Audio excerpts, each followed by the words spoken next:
yo me voy a quedar oculto, digamos, porque no más cómodo, digamos, para Sí, si no no tendría que hay problema. sostener el teléfono Sí. todo el tiempo, entonces más complicado. Qué Si no estaba desastre de tierra, preparado. qué increíble. Yo estoy además con esto de. Oye, Sí. bueno, Movistar fibra óptica. sí, vamos con de nuevo con la introducción, ya que Allen también se lo perdió. Claro. A los lectores y auditores que ya no están en vivo, obviamente, lo van a ver esto después. Lamentablemente problemas técnicos de último momento, que nunca pasan antes y pasan durante.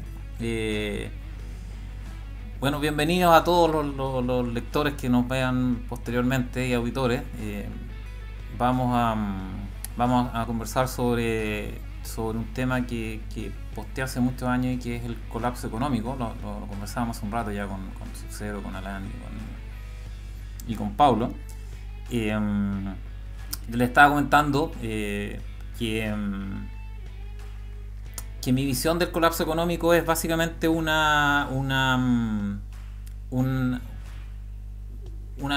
congelamiento completo de la actividad económica. O sea, nadie produce nada, ni bienes ni servicios. Ese sería como el fondo de la cuestión, digamos. Sería muy, muy desastroso. Y lo que sucede con eso es que obviamente hay mucha escasez de todo, pero el proceso, y lo comentábamos, es que la gente empieza a perder confianza por algún motivo y empieza a ahorrar dinero, empieza a guardar su dinero.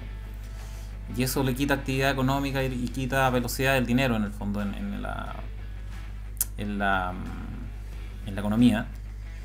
Y eso hace que los productores tengan que bajar los precios, claramente.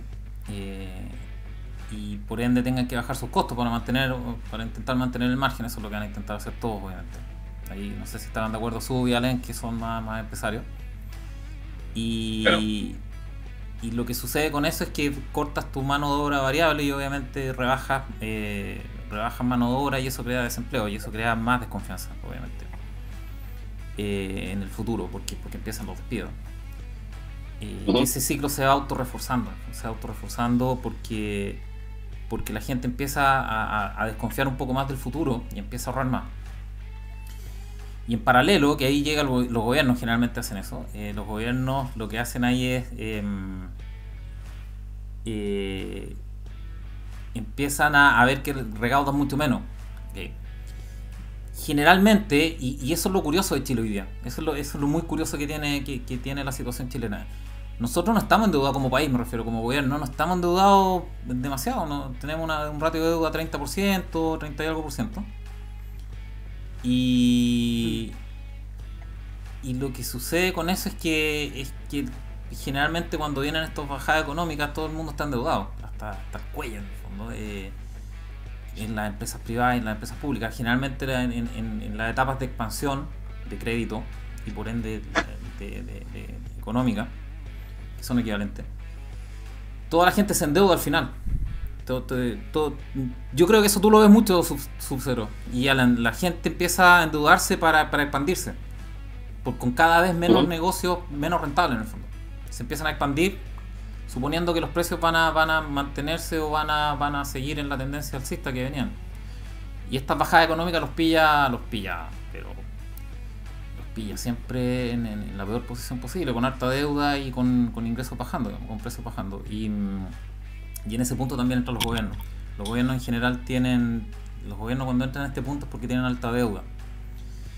Y lo que hacen ahí los gobiernos es aumentar los impuestos. ¿Por qué aumentan los impuestos? Y eso es una cuestión súper importante. Los aumentan porque quieren mantenerse en buenos términos con los acreedores. ¿Okay? No es tanto para recolectar, porque si fuese por los gobiernos ellos preferirían emitir deuda, obviamente. Pero si emiten deuda cuando ya están muy endeudados, las tasas de interés se hacen insostenibles, como lo que le pasa a Argentina, por ejemplo. Argentina no puede emitir deuda porque nadie se la compra y los que se la compran son buitres, que le piden 40% anual, probablemente. Entonces cuando llegan a ese punto los gobiernos empiezan a colocar mayores impuestos porque quieren quedar bien con los acreedores. Decirle a los acreedores, oye, ojo, estamos ¿cómo es la frase típica de los políticos? estamos generando ingresos permanentes para gastos permanentes. ¿Qué significa? Claro. La tarada de todos los políticos. Y lo que empiezan a hacer ahí es aumentar obviamente los impuestos. ¿Y qué produce con eso? Y vamos de nuevo a la parte privada con eso. Te aumentaron te bajaron los precios, te empezó a bajar los precios por la menor demanda. Y lo que hace el gobierno, metiéndote impuestos, es aumentarte los costos. O sea, lo que tú quieres hacer cuando empiezan a bajar los precios es disminuir los costos, y lo que hace el gobierno en ese momento es aumentártelo con más impuestos. ¿Cuál es el problema de eso? Que tú no puedes suplir con aumentos de precios esos mayores costos. Tú no le puedes traspasar esos costos a tus clientes porque estás en un proceso de bajadas de precios. ¿Okay? Entonces lo que hace ahí los gobiernos, lo que hacen típicamente es colocar impuestos para quedar bien con los acreedores. Es un punto muy importante. Y desploman más la economía, desploman más la actividad económica. Y llega el punto en el que los empresarios o la gente que mueve los dineros en la industria llegan al punto en que no pueden recortar más costos. No pueden recortar más costos que no sea básico en el fondo para funcionar. Y llegan a la deuda, ¡tac! Llegan al costo deuda, a la línea deuda. Y eso no te lo puedes sacar, eso no lo puedes rebajar. ¿Qué empieza a pasar ahí? Que empiezan a caer en default de pagos de los créditos. Okay. Y los bancos tienen una estructura bien especial, tienen una estructura súper específica. Los bancos están quebrados siempre. Es la única empresa que tiene quiebra continua. ¿Por qué? Porque su estructura de pago, para ustedes, también los empresarios, tienen todos los pasivos de corto plazo y todos los ingresos o cuentas por cobrar de largo plazo. Están quebrados, de hecho. O sea, si toda la gente, o mucha cantidad de gente le hace exigible los pasivos, que en el caso de los bancos son depósitos a plazo, cuentas corrientes, lo que sea en el fondo, que ellos los tienen colocados, obviamente, quiebran. No los tienen. No los tienen. O tienen un pequeño porcentaje, eso es el encaje. Eso es el 10%, Claro, 8 o creo que 10%, el en Europa es tan bajo como 1%.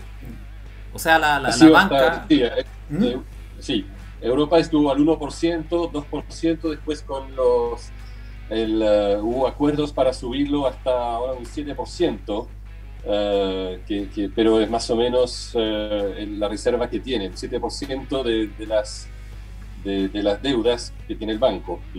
Claro. El encaje. El encaje, claro. Eso es el encaje, exactamente. Y lo que sucede ahí típicamente es que los bancos empiezan a tener problemas para devolver el dinero. Obviamente, o para entregar los dineros que la gente quiere o que necesita para poder suplir. Porque ahí lo que está pasando en esta bajada es que el dinero se está apreciando muchísimo. Nadie tiene el dinero. Como todos los precios están bajando, el poder del dinero, de compra del dinero aumenta muchísimo. ¿Sí? Y por ende el peso de tus deudas también aumenta mucho. Porque tienes que vender mucho más para pagar las deudas que no se han depreciado nada. ¿Okay? Se deprecian los activos pero no las deudas, nunca. En un colapso económico, eso es muy grave. Y cuando llegas al punto de la banca y llega a este descalce entre créditos de largo plazo y compromisos de corto, llega el punto en el que los bancos tienen que ser rescatados. Por eso se crean los bancos centrales. Ese es el diseño original, para rescatar a los bancos. Es una asociación de bancos privados que juntan un fondo y cuando tienen estos problemas le pasan plata esa es la FED. Es el diseño original de la FED. Después se distorsionó por otros motivos.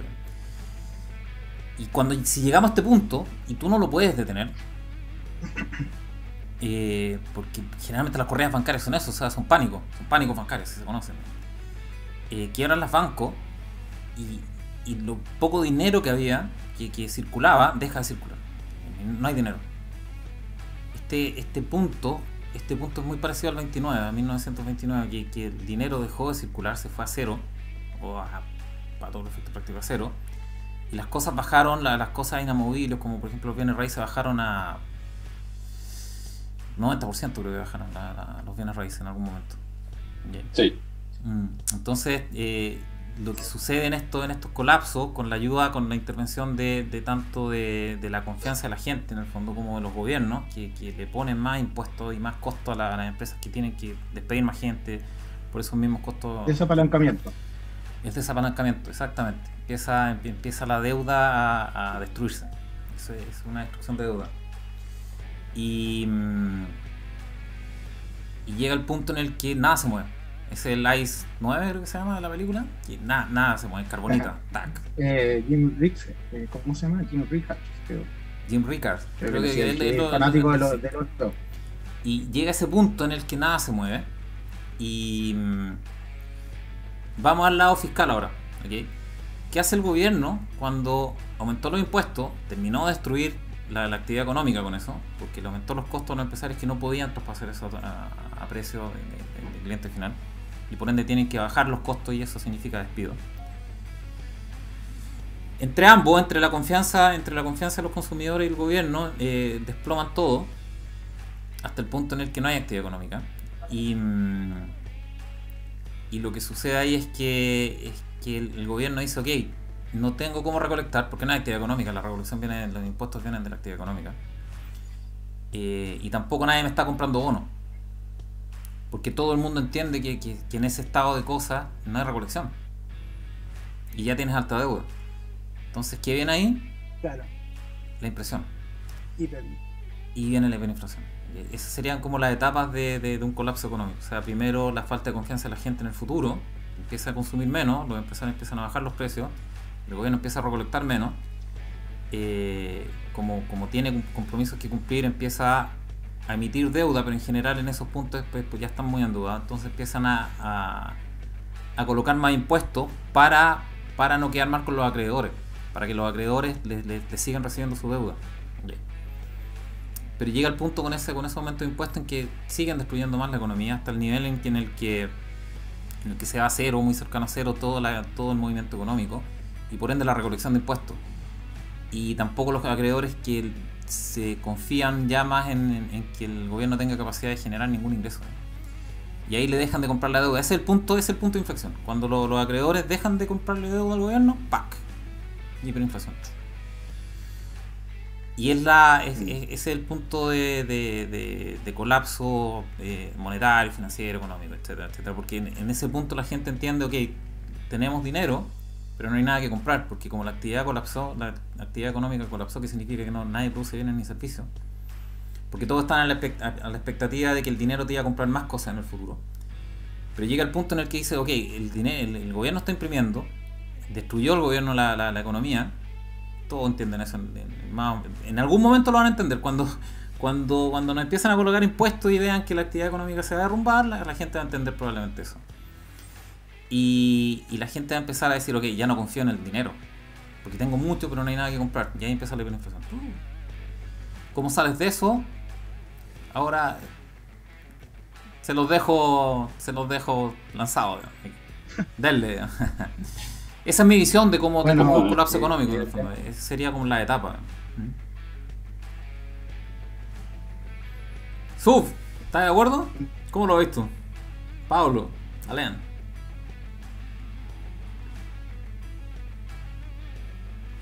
No sé. ¿Quién quiere comentar? O no sé.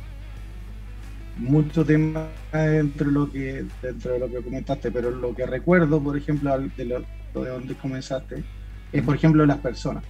Las personas comentaste que estaban muy endeudadas al momento de enfrentarse. Puta la wea, qué desastre esta wea. Están bastante en la vida cotidiana y están totalmente endeudados, bien de los créditos, las tarjetas, del último BM a cuotas, etcétera. Y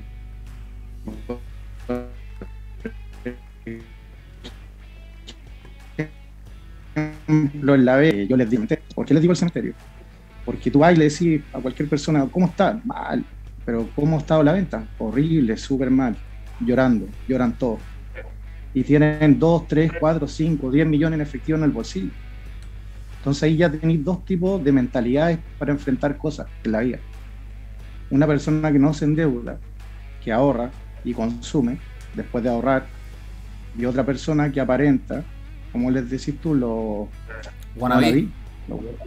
Claro, y que hoy día están sufriendo. Ahí comentaste de la expansión, de por ejemplo los restaurantes que vendían la hamburguesa de 7 lucas y todo ese tema, son los primeros en caer por lo mismo, por el ratio ingreso-deuda. Y por las locaciones donde ponen sus restaurantes. El arriendo se los come, muchos viven para pagar los arriendos. Y el giro funciona para pagar los arriendos. Sí. Entonces ya diferenciando esas dos partes, uno dice, bueno, ¿qué puede hacer el chileno común? El chileno común tiene que tratar de subsistir reinventándose. Y hay tantos procesos que están funcionando al mismo tiempo, desde que están cerrando la economía, desde que hay, ¿cómo se llama? No hay movimiento de dinero, es decir, no hay plata en la calle. Y por el otro lado, no hay trabajo, que las personas no encuentran dónde reinventarse. Hay gente que tenía restaurantes que hoy día están viviendo de comedores sociales. ¿Por qué? Porque no tenían otro ingreso. Ellos ganaban, qué sé yo, 2, 3 lucas, yo le digo así, que en La Vega le dicen lucas a los millones, 2 o 3 millones. Y hoy día tratan de subsistir, no hay pega, no encuentran pega y tienen que vivir de comedores sociales porque no hay trabajo para que subsistan con su familia. Lo que te comentaba antes de lo que pasó era que muchas personas se están tratando de reinventar vendiendo alimentos, profesores, vendedores, profesionales de todo tipo, arquitectos. ¿Qué pasa? Que al mismo tiempo está funcionando la revolución 4.0, la automatización de procesos, la robótica, el IoT, y la gente no va a alcanzar, o ya no alcanzó, a transformarse. Entonces, ¿qué pasa? ¿Cómo veo que las personas traten de buscar una salida? Primero tienen que irse al sector tecnológico, de alguna u otra forma, ya sea en servicios tecnológicos, arreglando algo en el sector tecnológico, o en la mezcla financiera del sector tecnológico, pero la economía real en sí ya está, yo lo encuentro que está bastante decaída porque es el plan desde mi punto de vista de destrucción creativa de los demás arriba, llamémoslo así, o de los psicos, como queráis llamarlo. Sí. Ya, de los psicos para instaurar un nuevo modelo donde viene las criptomonedas o la blockchain o la descentralización de procesos, después del 2030 la virtualización de los procesos, y dentro del rubro del humano, la robótica y la automatización de todos los procesos. ¿Y dónde cae el ser humano ahí? Jugándosela y subsistiendo, saltando de lado a lado, surfeando. Creo que es la forma y proyectándose, pero lo primero que queríamos hacer todos, o lo que estamos haciendo algunos, es plantearse qué pasa si sucede esto. La gente no se plantea las cosas. Es importante. Gente, ¿qué busca? Eso es interesante. Sí. Alan y Pablo y Suf, ¿en qué etapa? O sea, primero coinciden en este como caracterización de un colapso económico, primero. Tal vez ustedes tienen otra forma de verlo. Y segundo, si es así, o sea, si coinciden relativamente en grandes rasgos con esa caracterización, ¿en qué etapa estamos de eso? De ese colapso económico. ¿En qué parte de la pendiente nos encontramos? Si es que es así. ¿Cómo lo ven ustedes? Sí, o sea, yo la verdad es que yo pienso que ya estamos con el proceso andando. Hay una frase que a mí personalmente me gusta muchísimo, que es de Ernest Hemingway, famoso escritor, que se ha revivido esa frase porque es muy, muy gráfica. Y es decir, le preguntaban cómo perdió su fortuna, y él responde: primero gradualmente y después de repente. Y entonces muchas veces ese tema de de perder, ¿cierto?, del colapso, es un colapso muchas veces en cámara lenta. Nosotros, digamos, cuando pensamos en un colapso, muchas veces es como las Torres Gemelas o algo así, claro, algo que derrumba completamente en 10 segundos, ¿cierto? Pero no es así. O sea, hay eventos puntuales que son así, que son derrumbes de ciertos pilares, etcétera, que vamos a ver, que ya hemos visto. Pero es un proceso al final que es extremadamente gradual, ¿cierto? Entonces, el hecho de identificar, como tú lo hiciste muy bien, las etapas de un colapso, yo creo que nos permite ver exactamente dónde estamos, eso por un lado. Y lo otro, como decía Sub-Zero, que también es otro punto muy importante, es que es una falla multisistémica. Ya no es un tema que solamente es monetario, o solamente económico, o solamente geopolítico, sino que en general empieza a llover sobre mojado y es una falla multisistémica, ¿cierto? Que justamente tiene ese efecto de bola de nieve que hace que ya no se puede parar, porque todo está colapsando más o menos al mismo tiempo. Entonces, ¿pero lo ven ustedes así? ¿Lo ven que en términos, sí, en términos de la visión general, en el fondo? Porque de repente uno como que lo ve más grave de lo que es, pero también es importante en estos eventos que la mayoría lo perciba de esa manera, para que empiece cuando lo ven solamente pocas personas, falta. Cuando ya lo está viendo mucha gente, ahí es donde está. Ahí es donde se produce el colapso. ¿En qué punto creen que estamos? ¿Hay mucha gente que lo está viendo? ¿No hay mucha gente? Todavía es muy, muy reducida las personas que creen que viene un colapso, y la mayoría de la gente cree que esta cosa libera la economía y se va a recuperar. ¿Cómo lo ven ustedes? En la percepción, así como Mira, es re interesante considerar los factores, las condiciones de Estado. Me refiero como Estado como una condicionante de un proceso pre-pandemia.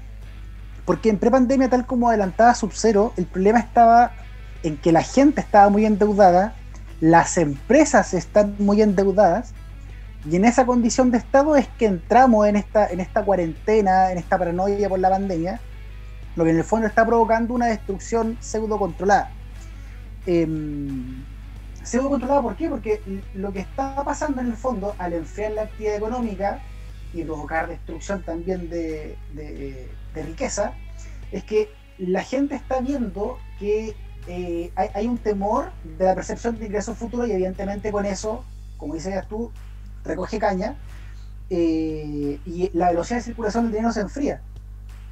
Y en ese contexto, entonces, si el dinero está circulando y además las empresas están muy apalancadas y la gente está muy apalancada, van a cortar por el factor empleo. Y en esa situación, entonces, donde además tenemos una cuarentena, ¿qué va a suceder si estamos destruyendo al mismo tiempo oferta y demanda? Y cuando se libere la cadena de pago, ¿qué va a suceder con el circulante que la gente pueda demandar de los bancos en la lógica del encaje fraccionario?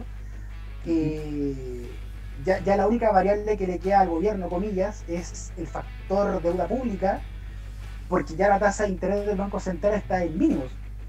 1,25, si no recuerdo mal. En el caso de 2008 al menos fue una baja considerable, del 8 y tanto al 2, creo, que en el fondo esa variación tiende a incentivar la actividad económica, como para que tomen deuda y finalmente pueden inyectar liquidez al sistema, pero ahora no tenemos esa herramienta.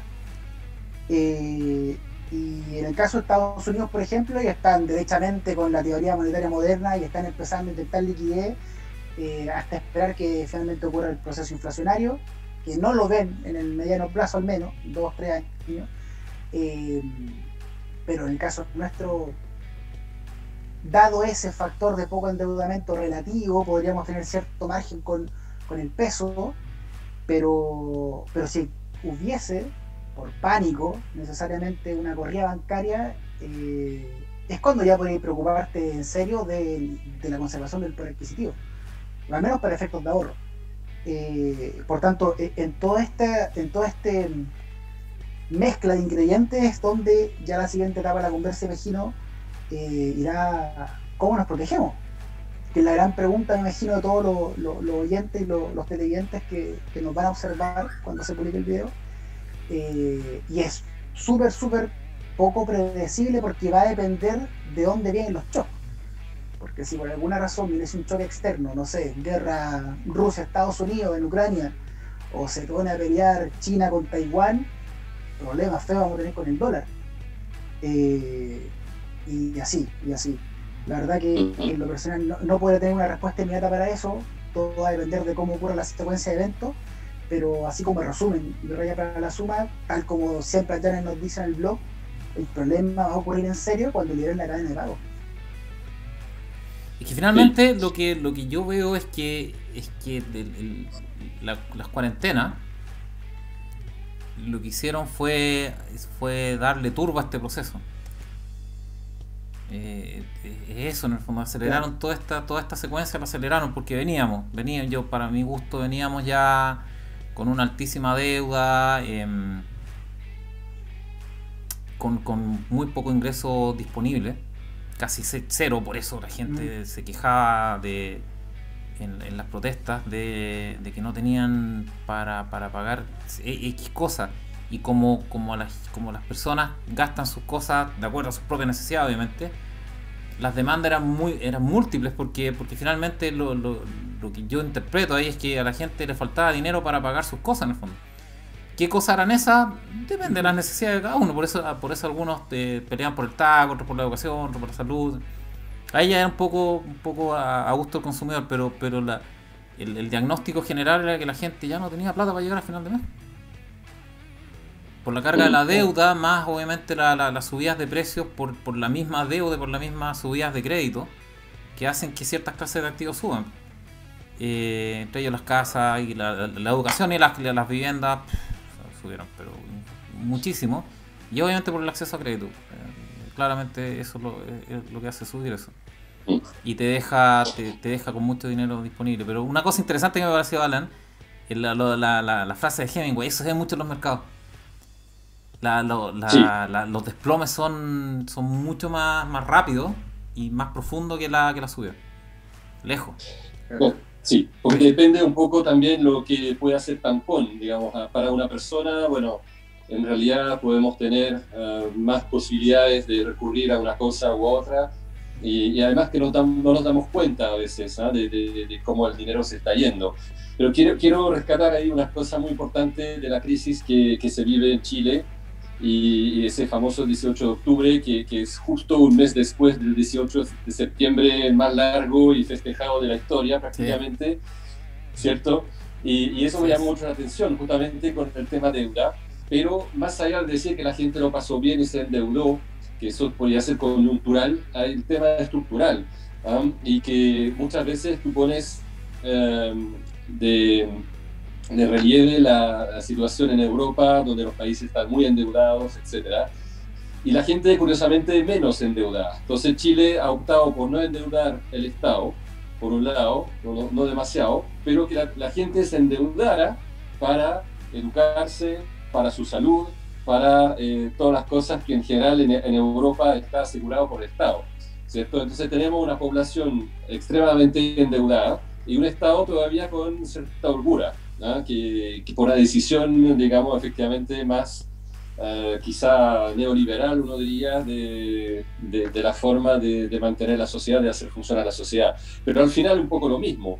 O sea, ya cuando no hay dinero para pagar, la gente está sobreendeudada, obviamente va a empezar la gente, digamos, a rebelarse y el Estado va a tener que suplir de alguna forma eso para comprar la paz social. Pero ese es el tema. Y antes de hablar de un poco las soluciones o cómo protegerse, también quería justamente hablar, cuando uno habla del colapso económico, lo ve a veces como, ¿cierto?, un fenómeno como de masa, un fenómeno bastante general, pero en realidad nosotros en la vida podemos conocer también lo que es un colapso económico, cuando perdemos el empleo, cuando nos enfermamos, cuando nos asaltan o cualquier cosa. Es también un momento en que la vida cambia completamente, ya no es normal, ¿cierto? Y tenemos que empezar a reaccionar, con la diferencia que cuando uno lo hace en un ambiente que la ola va portándolo a uno más fácil, cuando efectivamente la marea se está retirando completamente, ya no hay a quién donde agarrarse, ¿no? Es un poco la diferencia que hay. Claro, pero hay un dicho, digamos, cuando mi vecino pierde el trabajo, recesión; cuando yo lo pierdo, es depresión. Esa es la máxima. ¿Cómo era? No entendí. Cuando mi vecino pierde el trabajo, es recesión; cuando yo lo pierdo, es depresión. Esa es la máxima. Sí, claro, sí, obviamente. Sí. Pero, a ver, como para un poco resumir la opinión de todo, mi impresión es que estamos en un curso acelerado de un colapso económico. ¿Okay? Colapso económico en el entendido no como de película, en el fondo, o no en ese contexto, sino en el colapso económico en el entendido de que estamos destruyendo la actividad económica a niveles que nunca lo habíamos visto. O sea, mucha gente está dejando de producir. ¿Cómo lo ves tú? Esa es un poco la visión de Sub-Zero, digamos. O sea, a nivel piso, en el fondo, a nivel práctico. Y yo concuerdo con eso mucho. Uno lo puede ver, lo puede palpar. Eso cuando uno sale, en el fondo, cuando puede salir con tu permiso, está todo cerrado. Todo cerrado, no hay actividad económica. Claro. Un poco el síntoma de que la gente los retiros los haya guardado, también es un síntoma de que la gente no tiene confianza en el futuro. Eso jamás habría pasado. Imagínate, hace 5 años se habrían guardado los retiros. Nunca, se habrían comprado todo. Toda la gente habría consumido todo porque tiene confianza en el fondo, en el futuro. Tiene confianza que lo va a poder ahorrar de nuevo, que sus imposiciones o cotizaciones van a poder suplir eso, etcétera. Ahora no, ahora lo recogieron caña en el fondo. El punto es dónde estamos, y curiosamente para mí en esta trayectoria, estamos en el punto en el que, salvo choques externos que pueden ser una guerra, que haría mucho más rápido este descenso, para mí estamos en el punto en el que el gobierno interviene curiosamente en Chile, para recolectar más dinero. Que eso obviamente tiene una motivación política con esta lucha de clase y hay que recolectar de los ricos, bla bla bla. Pero en general, y eso es muy curioso. De hecho lo declaró el Fondo Monetario Internacional, que nosotros teníamos mucho espacio para endeudarnos, básicamente. Y sin embargo empezamos con los impuestos a las empresas, que le aumentan los costos y que van a hacer que despidan a más gente. Qué ridículo, ¿sabes? Viejo, ¿qué están haciendo? Exacto, es súper contraintuitivo. Pero, ¿qué están haciendo? Y es contraintuitivo hasta para gente que ok, ya son políticos, no le pegan mucho, pero hasta como viejo, hasta tú podías entender que la cuestión es así, po. Pero hay incorporado, son súper progresistas. hay un tema de lucha de clase que está muy incorporado, yo creo, en la sociedad y en la política, y que se sobrepone a los hechos prácticos. Y el hecho práctico es que los impuestos a las empresas le aumentan los costos a los empresarios en un momento en el que están bajando los precios, que tienen que bajarlo para captar demanda, y para generar demanda en el fondo. No hay demanda salvo los básicos, o se ve esa trayectoria en el fondo. Y eso está destruyendo mucha oferta en el mundo, y eso va a generar la inflación que viene. Y inflación de precios de cosas básicas con escasez de dinero en el fondo. No es una buena combinación, no es para nada una buena combinación. Y ese es un poco el problema que se puede visualizar en el fondo, y que están visualizando todos. Yo, en temas súper logísticos, probablemente de cadena de abastecimiento yo veo que va a haber una disrupción de cadenas de abastecimiento estratosférica. ¿Cómo lo ves tú? De la cadena de abastecimiento, mira, ni siquiera la producción, de la cadena de abastecimiento, digamos, de cómo llegan las cosas a los lugares. Mira, lo que yo te puedo comentar, mi visión muy personal, y va a sonar un poco más fea de lo que hemos hablado incluso, es que creo que todos estamos de acuerdo que este es un desapalancamiento global. Entonces, si un desapalancamiento global de deuda, de todo, al suceder esto, no nos estamos dando cuenta, desde mi punto de vista, que también es un desapalancamiento humano. ¿Por qué? ¿A qué voy con eso? Porque el ser humano, a ver, voy a empezar por un poco con una historia o la historia de la cadena de alimentación, para que me entiendan. Dentro de la cadena alimenticia están, bueno, seres, lo más básico, que son los minerales, llamamos, ¿cierto? Unicelulares, que tienen instinto, el centro instintivo. De ahí viene la flora, que tiene el centro instintivo, centro emocional y se alimenta de los animales. ¿Estamos bien con esa parte? Bueno, incluso la flora, hay componentes que uno puede hablarle a una flor mal o tratarla mal y se marchita, la tratas bien y crece bien. Después vienen los animales menores, que tienen, por ejemplo, el centro intelectual, el centro instintivo y el centro emocional. Los animales se comen a la flora y al mineral. Y después venimos nosotros, el sapiens, o el humano.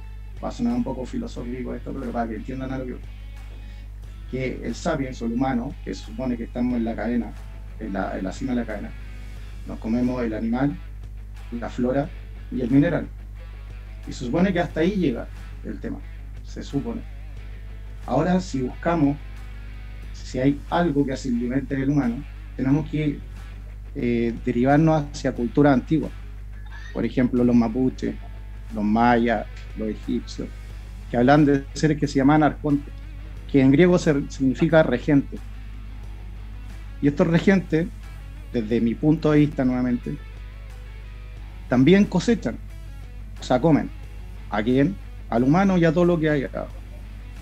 Pero se lo comen de una forma más sutil, que es de una forma energética. Porque todos creamos energía, o vibramos de cierta forma. Y tienen granjas también, que podría ser el planeta y que muchos le llaman granja humana. Ahora, si uno considera que hay algo que se come al humano, y empezamos a ver las acciones de los switches de esto en realidad, lo que están haciendo con el planeta, lo que están creando, el miedo, la depresión, todos los problemas, están creando un caldo de cultivo espectacular del sistema biomecánico donde nosotros estamos, en nuestro cuerpo. Y al hacer eso, están cosechando al humano. Ahora bien, muchos dicen, ¿por qué lo están cosechando? ¿Será por, no sé, el rendimiento de factores decrecientes? Es decir, que hay tanto humano que en realidad tenemos que achicar la granja. O otros pueden decir, no, es que hay que, y ahí empieza el Foro Económico Mundial, que hay que defender el planeta porque el humano en realidad ocupamos mucho CO2, y empieza toda la propaganda de esta niña y de Klaus, del emperador. Y cuando te empiezas a fijar de todos esos componentes y de lo que están haciendo con un virus o un enemigo invisible, o lo que quieren hacer, por ejemplo, con algunos escenarios de shutdown de la economía global, que lo ponen en sus mismas páginas, si ni siquiera es conspiración.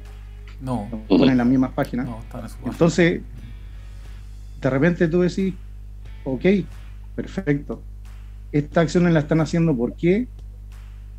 Y si te das cuenta que si en realidad quieren desapalancar, que es la parte económica de la deuda, pero además quieren desapalancar al humano o minimizar la cantidad de especie humana, una vez que te planteas ese escenario, decir, viejo, ¿cómo sobrevivo? ¿Cachai? Ahora podemos hablar de la parte económica, de cómo, pero yo creo que ya agarró el momentum de la parte económica. La parte económica es un proceso totalmente controlado y destructivo, y ya tomó el momentum, ya tomó el vuelo que ya es casi imparable. Ahora lo que viene, o lo que yo estoy haciendo con mi círculo particular, es prepararme para que a la otra parte no me afecte, de diferentes formas.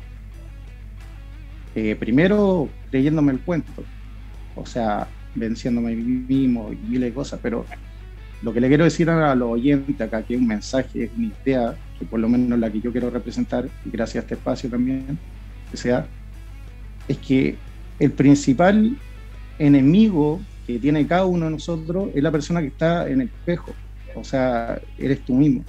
Y de ahí, una vez que tú empiezas a vencerte a ti mismo de diferentes formas de tu propio enemigo, tus depresiones, todas esas cosas, ya vas encontrando soluciones.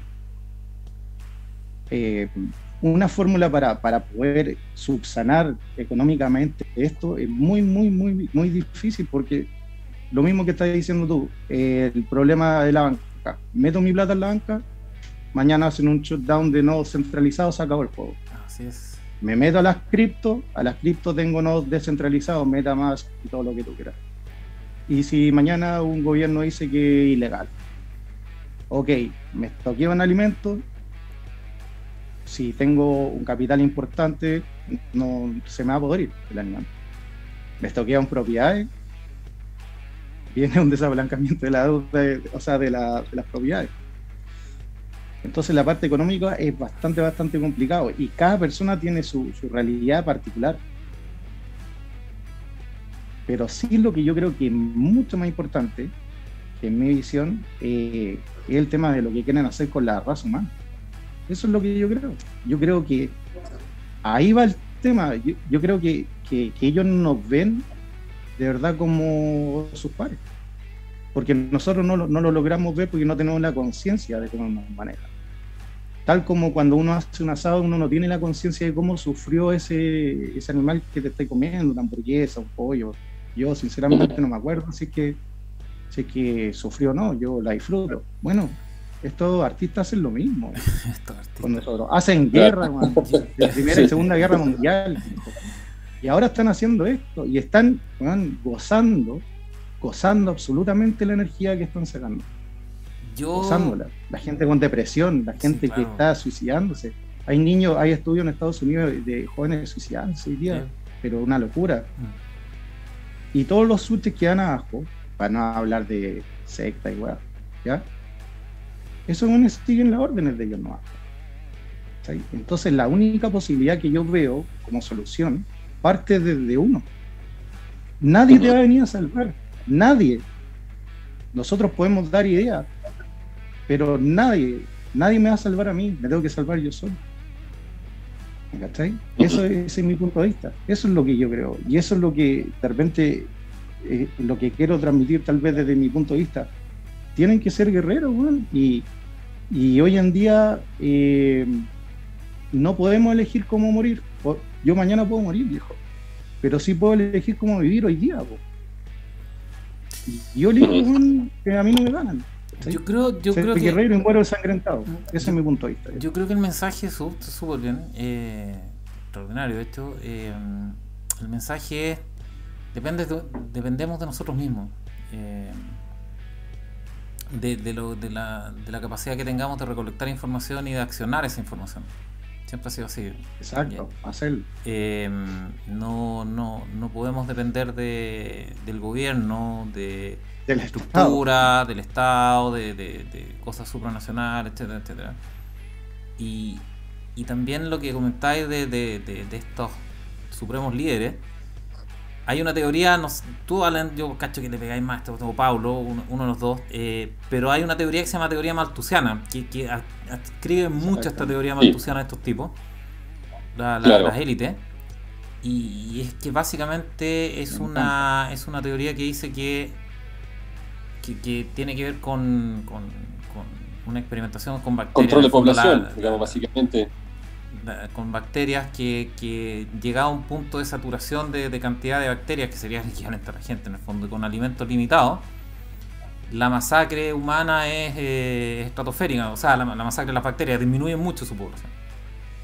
Claro. Entonces Malthus tenía esa teoría en relación a los seres humanos, al planeta y los seres humanos. Los seres humanos eran las bacterias en el fondo, y lo que tenían limitante de recursos era obviamente el planeta. Yo no sé qué tiene que pasar, digamos, hace no sé, 150 años éramos 1.500 millones y la mitad estaba muerta de hambre, y ahora somos 8.000 y con la mitad del mundo obeso. ¿De qué parte Sí. ¿Qué parte de escasez de recursos estos gallos te están mirando? Yo no cacho. Yo creo que piensan que no somos necesarios ya. Eso es todo. Que hoy día con los avances no somos necesarios, necesitan una cantidad mínima para sus cosas y lo demás lo automatizan. Eso es lo que yo creo. No sé. Sí, o sea, hay una cosa también que cuando se abolió la esclavitud, digamos, no fue básicamente por un tema económico, que era más caro mantener a los esclavos en la granja, prácticamente, que de decirle le vamos a pagar un sueldo de miseria y lo van a comprar. Qué increíble eso, sí. ¿Cierto? Y van a comprar su sustento en el almacén que es de nosotros mismos. Así que, de alguna forma, ellos arreglaban muchas cosas, tenían que rascarse con la propia uña prácticamente, en lugar de ser completamente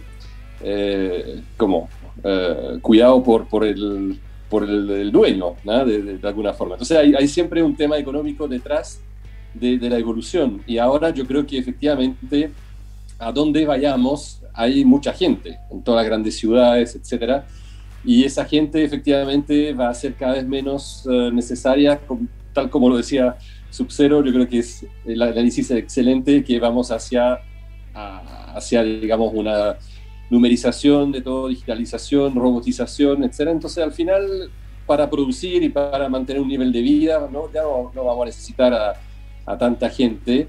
Y entonces el problema es qué hacer con ella, ¿verdad? Porque de alguna forma, un poco como tener a los esclavos y bueno, viendo de una forma cruda, el destino que va a tener esa gente, digamos, no es muy bueno si se quedan a su suerte, y como son numerosos también tienen la posibilidad también de rebelarse y de crear más problemas. Entonces, efectivamente, bueno, Malthus fue con varios experimentos, digamos, también las ratas, que cuando la población crece porque tiene mucha comida, al final se empiezan a devorar entre ellos, ¿ah? Y ahí se puede buscar un número de ratas como óptimo con respecto a la comida que hay, etcétera. Bueno, en fin, y de todo eso, efectivamente, bueno, hay gente de los súper ricos, de los psicos, que se dijeron que con 500 millones de personas en el mundo estaríamos perfectos, ¿ah? Eso es. Entonces, ¿qué va a pasar con los 7.500 millones,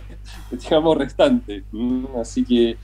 Pero que el 97, 95, algo así, ¿o no? ¿Cómo? Creo que era el 97 o el 95 que tienen que desapalancarse, algo así era el número. O sea, 500 millones, yo entiendo que ese es como el foro, el foro de Roma, creo que es como sí. ese es como el objetivo en el fondo, ¿no?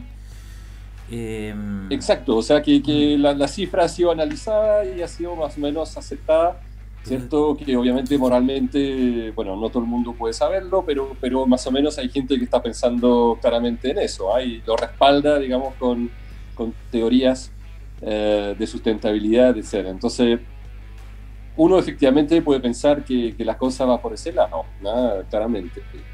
Y bueno, y para un poco ahondar en el sentido de que decía Sub-Zero, yo la verdad es que en mi pensamiento filosófico también es súper importante controlar mucho el ego y los apegos, porque estamos en una sociedad, digamos, donde se ha formado un ego tremendo en la gente y en cada uno de nosotros, y apegos también a un estilo de vida.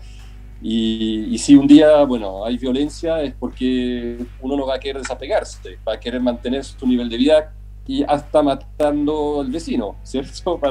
Para seguir comiendo o viviendo de cierta forma. Y eso también es un tema que personalmente cada uno debería empezar a pensar, bueno, ¿qué pasa si efectivamente tengo que cambiar de nivel de vida? Es tan terrible bajarse del BMW o bajarse de la pizza, de no dejar de comer pizza en el tiramisú para los más ricos ahí de Manhattan, o simplemente decir, bueno, busquemos la forma más sencilla de vivir. ¿Cómo viviría yo en una forma sencilla? ¿Cierto? Sin tampoco estar amargado, que lo otro. En ese proceso, digamos que es súper importante que sea un proceso que hay que verlo en forma casi gozosa, ¿ah? De desafío a uno mismo, ¿ah? Y creo que Sub-Zero lo está haciendo con esa mentalidad, digamos, que es la única mentalidad que vale, porque si es simplemente hacer un entrenamiento militar para sufrir, no vale la pena. Entonces hay todo un proceso que todavía estamos a tiempo de hacer, hay que apurarse un poco, pero para decir, bueno, cómo veo la vida fuera de todo lo que tengo y de lo que me aporta el mundo en ese momento. Alain dicen que la felicidad es desear lo que ya tienes. Alan dice que... O no desear nada, o desear poco, ¿cierto? Claro, no desear también. nada, o también, ¿ah? O sea, Eso que es en budista, realidad... Eso, bueno, no soy budista, pero mi inspiración es bastante budista, sí. zen, digamos. Entonces, sí, bien desapegado en el fondo de... El nirvana es desapegarse de todas las emociones en el fondo terrestre. Sí, o sea, las emociones las vas a sentir, pero también es un apego, ¿ah? Claro. De alguna forma hay que tratar de... Sí, hay que tratar de poder ver un poco cuál es el sentido real de la vida, ¿ah? y todo lo que es superfluo, pero que se nos ha vendido también. Mientras nosotros estábamos comprando todo lo que se nos venden, obviamente lo estamos comprando y no pensando, ¿ah? Entonces ahora es tiempo quizás de decir, bueno, ¿qué pasa si yo retomo mi vida, las riendas de mi vida, ¿cierto? Para ser feliz, y ahí uno se da cuenta de todas las manipulaciones, de todas las cosas que están inducidas y que no tienen nada que ver con la felicidad o una vida plena, ¿cierto? Y ahí uno puede bajar rápidamente su nivel de expectativa. Vamos con las partes prácticas ahora, ya que establecimos que estamos en caída libre, ¿cuál es la malla protectora? A ver, yo creo que, a ver, a mí personalmente, soy una persona de ciudad, me gusta mucho la ciudad. Creo que en la ciudad se produce la mayor cantidad de sinergias que conforman la civilización, en el fondo. Está la posibilidad de hacer negocios, de entretenimiento, de relaciones, de organización, independiente, que a mí no me gusta tanto participar tal vez de tantas de esas jerarquías organizacionales, pero está la posibilidad. Entonces, ¿cuál es el problema? Que en estos colapsos económicos, como pasó en Roma, por ejemplo, la ciudad se empieza a desarmar. La gente se empieza a ir de la ciudad porque ya no tiene ninguna conveniencia el vivir en ella. Te están reventando impuestos. En el caso ahora de las cuarentenas no puedes salir a disfrutar de las cosas que supuestamente te ofrece la ciudad. Que solo está acelerando. ¿No podéis salir de la ciudad? No puedes salir de la ciudad. Puedes salir de la ciudad, por eso te digo. Pero en mi caso particular es súper complicado. Porque a mí me gusta mucho la ciudad. Y me gusta mucho el campo, he vivido también en regiones, pero siempre cerca de centros urbanos. Y yo creo que la enorme mayoría de la gente, y eso yo creo que es la mayor dificultad que tenemos en esta parte de la conversación, ¿qué hace la gente que vive en ciudad? Después vamos a verlo probablemente lo vamos a ver con Sub-Zero, la gente que está dispuesta o disponible a iniciar una vida más rural en el fondo, pero ¿qué hacemos la gente que nos gusta vivir en la ciudad? Aparte de tener un plan B, obviamente. Si bien un colapso económico, ¿qué significa un colapso económico? Significa, como lo habíamos visto, una disminución relevante de producción de bienes y servicios, por lo tanto van a aumentar los precios, va a haber escasez, etcétera, etcétera, etcétera. ¿Cuál sería cómo te puedes proteger de eso? ¿Cómo lo ven ustedes? ¿Cómo lo harían ustedes? ¿O cómo lo están haciendo? Ojalá. Yo por lo menos lo que comentamos la última vez, cuando fue una reunión más privada de nosotros, era que si tú vives en ciudad, perfecto, estoqueate en alimentos, todo bien, que es lo básico para la gente que tiene ingreso disponible, que es igual a solo consumo. Estoy hablando de una persona que, no sé, gana 300 lucas, todo consumo, no tiene inversión en la fórmula de ingreso disponible. Entonces, claro, estoqueate en alimentos, perfecto, y bueno, tal vez muchos acá tienen la capacidad de estoquearse por 6 meses. El tema es que no hacerte un objetivo. ¿A qué me refiero? Que tenéis todos esos alimentos, ¿cómo los defendís? Porque no es solo tenerlos. Tienes que defenderlos, en especial en una ciudad. En una ciudad empiezan lo que se llaman los combates de localidades, son las localidades de las ciudades donde se forman bandas. Pues estábamos hablando en el caso del colapso económico y todo eso. Y tener rutas de escape, porque si la ciudad colapsa, ¿para qué te va a quedar ahí? Esa es mi pregunta. Si está colapsando al lado.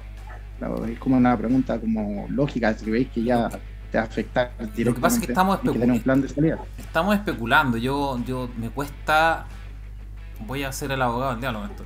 Me cuesta pensar en una situación en la que lleguemos a un punto de anarquía.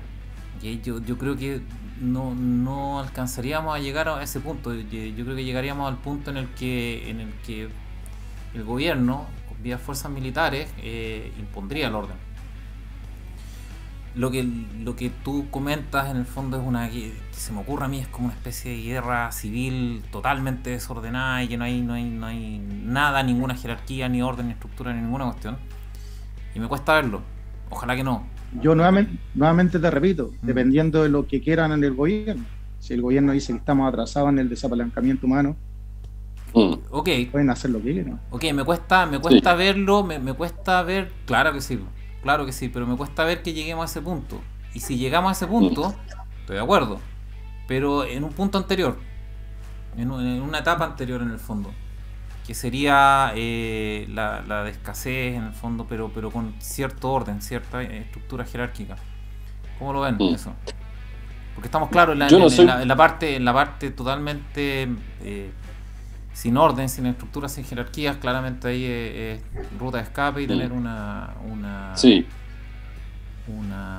línea de supervivencia en el fondo, está claro, pero un paso antes. Yo soy optimista en eso, creo que no vamos a llegar a...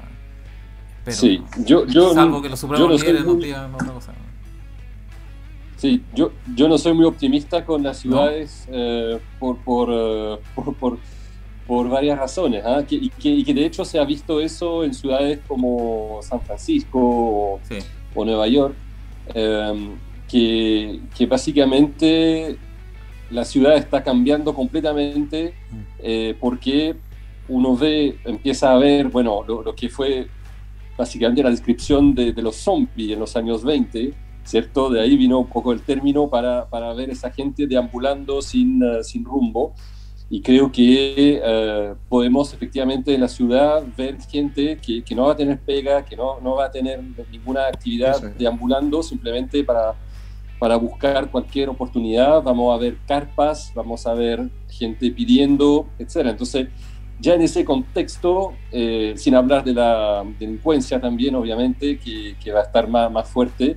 Entonces, solamente con eso, ¿cierto? Algo bastante pasivo, ya no va a ser lo mismo ir a comer, salir y volver a sabiendas de que uno se mueve en un ámbito deprimido, ¿cierto? Entonces, por lo menos el campo mantiene cierto espacio entre la gente y uno no tiene que estar viendo constantemente ese panorama. Y lo que estoy diciendo es bastante duro, porque es visto suponiendo que uno se queda, digamos, con un cierto poder adquisitivo y una cierta forma de vida, que no forma parte, como bien podría ser también, de esa gente que también se habrá acabado todo y estará deambulando, ¿cierto? Entonces, ya la calidad de vida de la ciudad cuando se va a reabrir, yo creo que va a ser complicada. Yo creo que va a ser una calidad de vida muy desmejorada. Y bueno, eso es una cosa que yo creo que en Chile por lo menos se ha olvidado un poquito, pero me toca viajar a Argentina, y la verdad es que en ciertas ciudades de Argentina, cuando uno sale del centro, etcétera, uno ya está viendo lo que es 40 o 50% de gente pobre, ¿cierto? Y es algo donde uno quisiera hacerse chiquitito y si uno fue encorbatado a una reunión, bueno, quisiera sacarse toda la ropa, porque es casi un insulto, o sea, de estar así como saludable frente a niños descalzos, frente a la miseria gente buscando en basurero para tener su comida o pidiendo el resto de la pizza que no está comiendo, digamos, cosas así. Entonces todas esas cosas son sumamente fuertes, ¿no? Y creo que es lo que vamos a enfrentar. Quizá no al nivel argentino o venezolano u otro, pero va a llegar. Yo creo que, y no va a llegar en 2 años, va a llegar cuando vamos a reabrir, ¿eh? En agosto o en septiembre. Esa es mi gran temor, o sea, no un temor, sino que es lo que va a pasar, y por eso que es difícil pensar que todo va a volver igual, ¿eh? Es un poco mi idea. Está claro que no es así. Está claro que no es así. Sí, a mí me preocupa mucho el odio que se ha cultivado en tan poco tiempo. O sea, en 10 años este es otro Chile, tristemente en mi opinión para mal. Se está sembrando una lucha de clases, ya lo de el estallido social como mecanismo de manifestación de una molestia, ya se ha como instaurado el inconsciente colectivo, y normalmente ese odio se desquita contra las estructuras, que curiosamente es la que viene a satisfacer algunas necesidades propias, como por ejemplo supermercados. Dicho eso, mi mayor temor es la mezcla entre el desapalancamiento que tenemos en la destrucción de la actividad económica y que finalmente se recupere la cadena de pagos, es que la llama que encienda todo esto sea Argentina, porque Argentina es una bomba de tiempo que tenía una condición de estado inicial a todo este proceso bastante peor que nosotros. También están en cuarentenado. Cuando también ellos empiezan a desatar la cadena de pago, va a hervir, y mi mayor temor es que eso termine contagiando para este lado, y eso será en el mediano corto plazo. Eso es algo que me preocupa muy internamente. A mí me cuesta, yo soy bien catastrofista en el fondo, tratando de ser realista, y la verdad es que tiendo a pensar que como Alan y como Sub-Zero, que las cosas van a irse a un punto en el que la ciudad ya no va a ser atractivo estar, ¿no? Yo creo que así, o sea, ojalá que no, de verdad que ojalá que no, porque eso significaría, tiene muchas otras implicancias que solo el hecho de que la ciudad ya no es atractiva. En el fondo significa un colapso completo en todas las estructuras sociales. Pero la ciudad es lo que la civilización está basada en ciudades.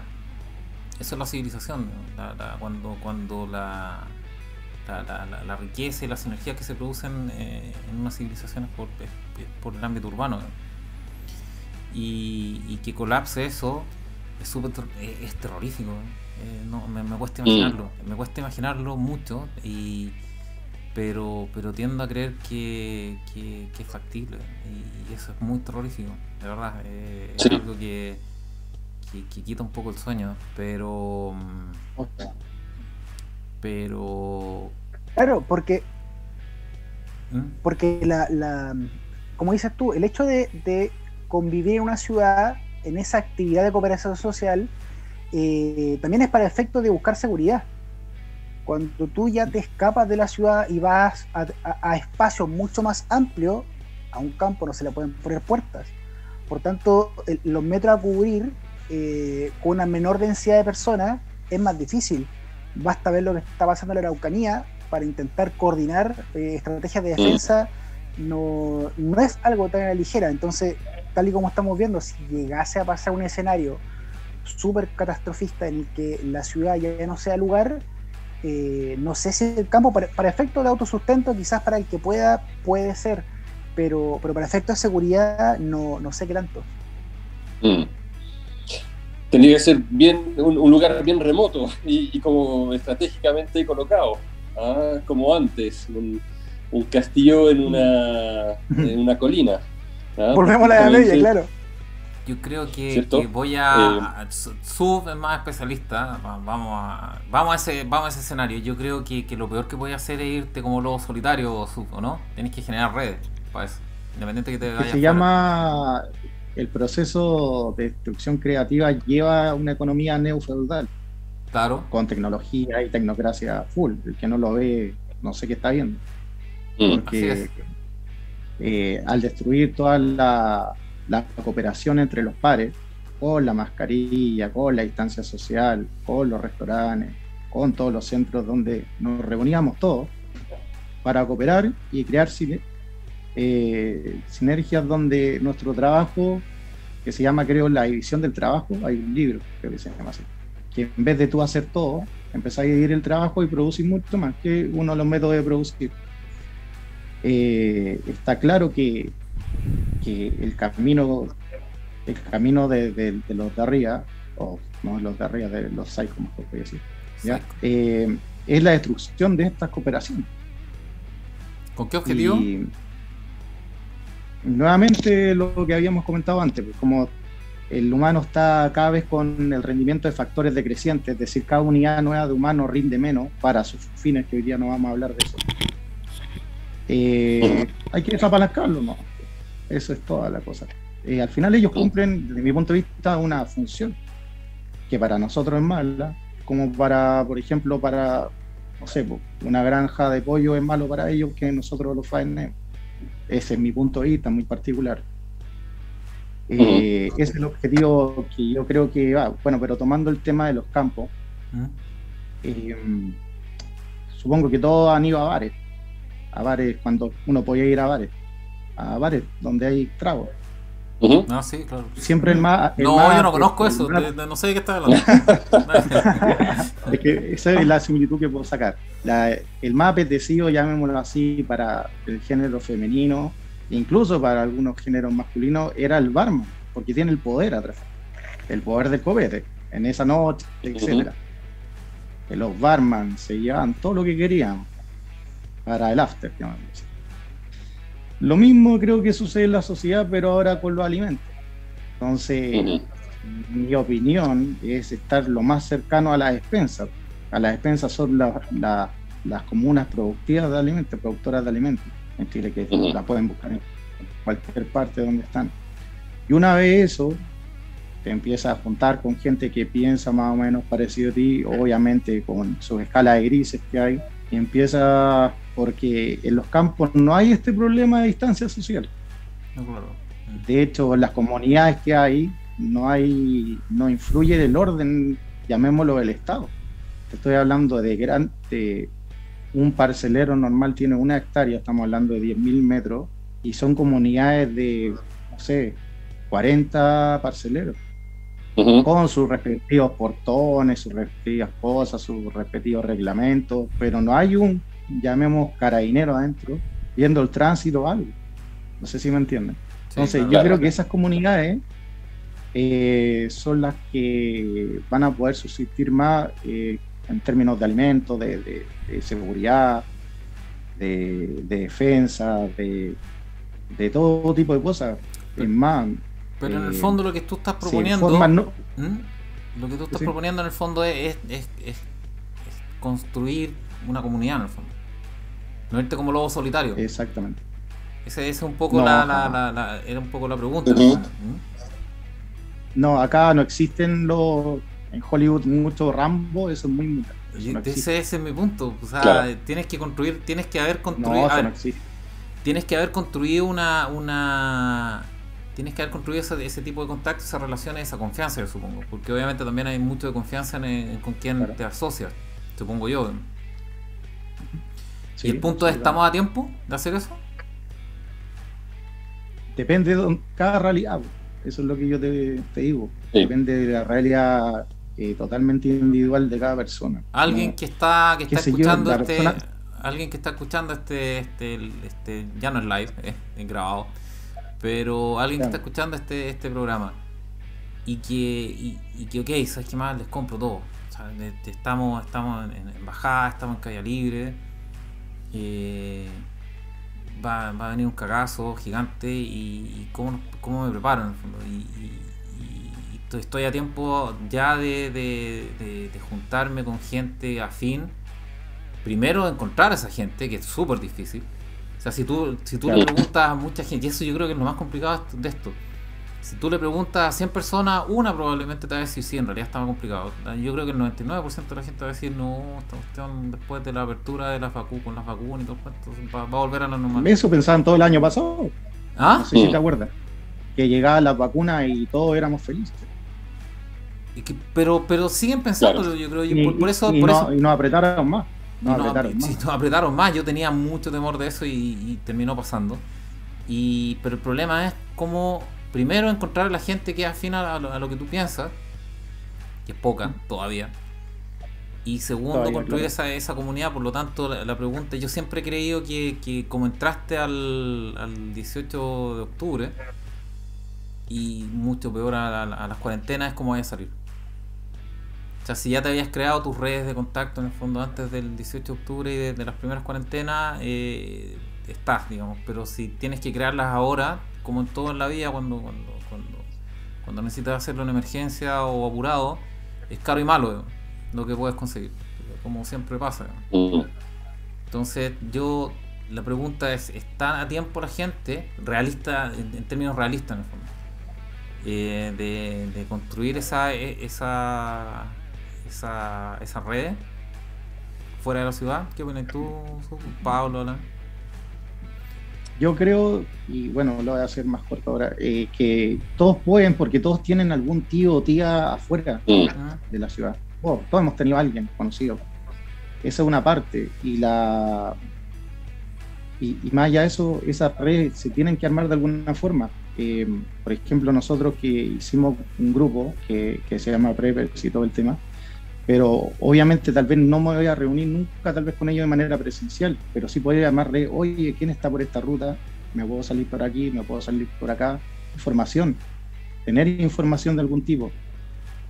Y al final, ¿qué pasa? Que como se armó este mismo espacio, somos personas que tenemos nuestras diferencias, pero que estamos pensando en el general algo viene, económico, mundial, guerra, un shutdown de la grid eléctrica, pero más allá de eso, que no pase nada de eso. Si seguimos con 3 años, o tal vez, algunos dicen que es mucho, pero yo digo 3 años más, así, con cuarentena y todo, va a pasar lo mismo.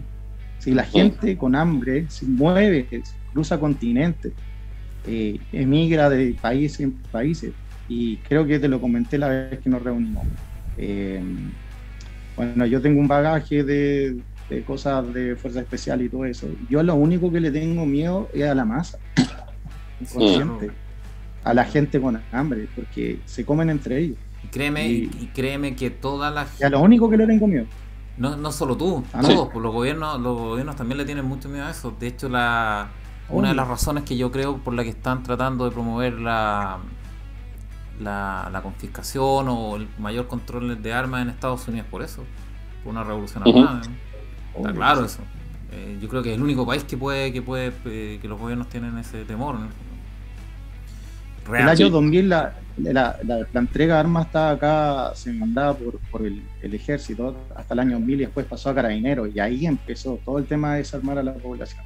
Pero yo creo que aquí yo creo que es poca la incidencia que pueda tener las armas en una revolución. Yo creo, en Estados Unidos están todos armados, tienen 2 o 3 por nuca, y automáticas, y armas de guerra. Sí. Claro. El perfil del arma, claro. Claro, o sea, es como en Estados Unidos se nota eso. Pero ¿qué pasó en los estados republicanos con el tema de Black Lives Matter? El republicano. Se acabó el juego al tiro. Al tiro, nada. Si está claro, en Estados Unidos los estados donde tenéis que vivir son los republicanos. Que eso es súper importante. Bolsonaro, por ejemplo, en Brasil. Eso es algo que iba a comentar. Donde vives es muy importante. Tal vez tanto como el tema urbano-rural, dentro de la urbe, dentro del país o dentro de una región, donde vives es súper importante.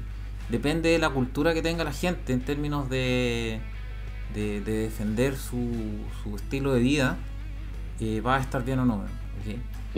Para mí eso es súper importante. Y no lo había tomado en cuenta nunca antes, jamás. O sea, yo era como no es tan relevante eso, y ahora que con el estallido me pareció muy relevante, porque hay sectores en los que claramente que son relativamente acomodados, tampoco que sean tan cuicos, pero son relativamente acomodados como los sectores de Plaza Italia, te han hecho un desastre. Y es porque la gente ahí, y es porque la gente haciendo la similitud es muy parecida a los estados demócratas en Estados Unidos, más liberales. Bueno, tienen de su propia medicina y está bien, en todo caso. Sí, claramente, pero en el fondo lo que está pasando ahí es que vas a tener que escoger dentro de todas las variables complicadas que hay ahora. Una más es establecer, ok, dónde la gente va a defender su estilo de vida y va a promover el hecho de que la autoridad en el fondo lo defienda también, digamos, y no va a irse en contra de ella y todo el cuento. Ese es un criterio adicional de decisión, ¿sabes? Porque tú tienes... Yo mi criterio, lo que puedo brindar desde mi experiencia es estar cerca de zonas productoras, más allá de la violencia, porque eso desata la violencia. Porque Santiago, perfecto, Santiago, bonito, hermoso, las carreteras, todo lo que queráis, te cobran por todos lados cuando andáis en Costanera Norte, todo bien, si queréis, esa parte. Llegáis más rápido, pagáis por tiempo. Pero... ¿dónde está el alimento? El alimento está en Curacaví. Curacaví se acabó. Lo destruyeron el año pasado. Curacaví. Le botaron el canal Las Mercedes. Estamos hablando de un canal que estaba, creo que en la época de Balmaceda. O sea, soportó todos los terremotos. 2010, los 80 y tantos. Y ahora se cayó con un, no sé, 4, y algo. Se cayó. Se perdió toda la producción. Estamos hablando de 10.000 hectáreas. 10.000 por 10.000. Para que se aquí. ¿Ya? Eso es como el 60-70% del alimento de invierno que va a Santiago para este invierno 2021. Y de ahí hay otras zonas como Rancagua, la quinta región, que abastecen y que van a tener que ayudar. Pero ese es un cagazo gigante, ¿no? ¿Y qué pasa? Ahí están los triggers, los gatillos, los gatilladores que van a hacer que la gente se desespere más. Inflación de alimentos, lo que ha hablado muchas veces, poder de compra, sea lo mismo la plata. O sea, no da lo mismo, pero en este caso el alimento es más preponderante, creo yo. Entonces, ese es el tema que yo pienso, como hablaba, también te lo dije la otra vez, como hablaba León, que es Gustave León, el que hablaba de la psicología de la muchedumbre. Y de hecho, la propaganda de Hitler está basada en su libro, de León. Entonces, cuando tú leí esos libros, decís, viejo, lo están haciendo manual. Pero yo creo que o lo tienen tan perfectamente hecho y de repente te dan te sueltan algo así, un 10%. Ya otro día, no, ¿sabes qué? Se nos están colapsando, ya, y ahora un IFE más chico. Pero, como te decía antes al principio de los live, hoy día a mí me dio... una serie de sentimientos, rabia, pena, cómo abusan de la gente con los bonos, y al final, ¿qué pasa? La gente está entregando, buscando un salvador, esa es la cosa.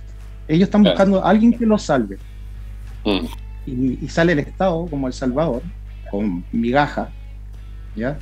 Porque para los diputados, full todo, bueno, con migaja, pero entregando, ¿qué? Su libertad por eso. Y entregar su libertad por eso, no sé, ahí yo no sé cómo va a terminar, creo que nadie sabe, pero son fuerzas, o no sé si las tienen tan bien estudiadas o se les pueden escapar. Y ahí es donde yo te digo que donde están preparándose muchas personas es para si las masas reaccionan, porque la masa corren, la masa hay un terremoto y corre para todos lados y grita y pasa encima de la gente. Hay un estudio que se llama Obediencia a la Autoridad, que es súper interesante, que uno no lo pensaría de un psicólogo, un psiquiatra, ¿no? Un psiquiatra americano, que una de las cosas que se suponía en el fondo es que los alemanes tenían algo malo y por eso habían seguido órdenes que no correspondían en el fondo. O sea, como estos tipos que son cristianos, católicos, etcétera, siguieron esas órdenes.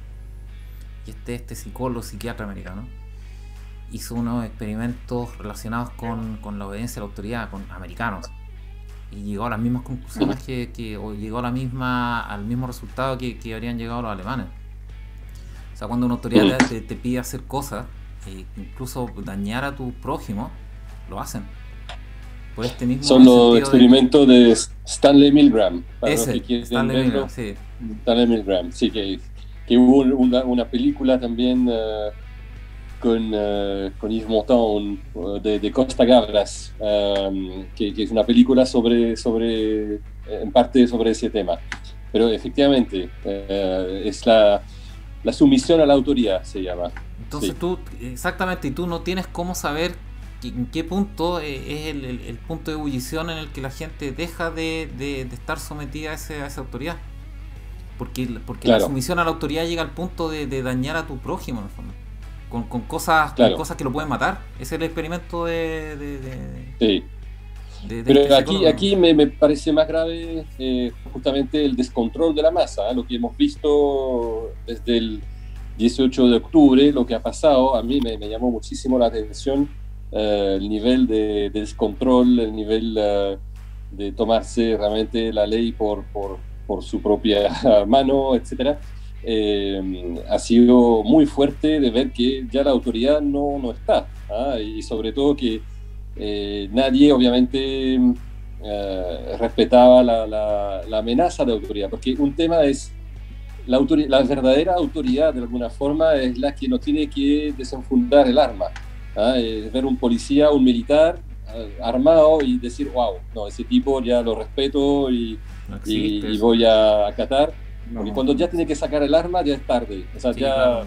de alguna forma ya no tiene autoridad, sino que va a tener que aplicar violencia, que es distinto. Entonces, y eso es lo que se ha perdido actualmente prácticamente en todo el mundo, o sea, en Estados Unidos también. Yo la verdad es que fui muy sorprendido de ver cómo en Estados Unidos no pudieron tampoco domar ahí muchedumbres enardecidas y violentas, cuando uno se hacía más o menos la idea que todavía ahí uno no podía hacer un paso en falso sin tener 4 patrullas ahí interviniendo. Entonces, bueno, fue algo muy, muy fuerte, y acá obviamente también, así que, pero para volver un poco a tu pregunta ahí, porque me parece muy interesante de si todavía es tiempo de entrar en una comunidad o algo así. Y yo creo que, como dice Sub-Zero, tendría que ser vía amigos o vía familiares que pueden introducirlo a uno, porque son lazos que se hacen con muchísimo tiempo. Yo compré una parcela por Paine en el año 94, y entonces yo me doy cuenta, digamos, que es súper importante como extranjero, etcétera, digamos que de haber tenido, de tener esa relación con la gente ahí del campo, etcétera.